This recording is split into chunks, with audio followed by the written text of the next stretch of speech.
Assalomu alaykum, kanalimizga xush kelibsiz.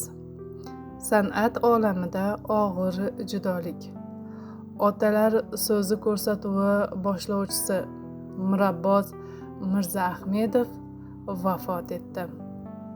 Bu haqda Telegram kanallari ma'lumotlar taqdim etmoqda. Biz Mirabboz Mirzaahmedov haqida ko'p ma'lumotlarga ega emasmiz.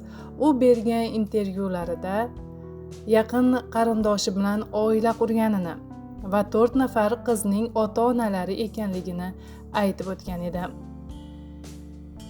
Ushbu rejissor va aktyor barchaning qalbidan otalar so'zi aqlning ko'zi ko'rsatuvi orqali joy olgan edi.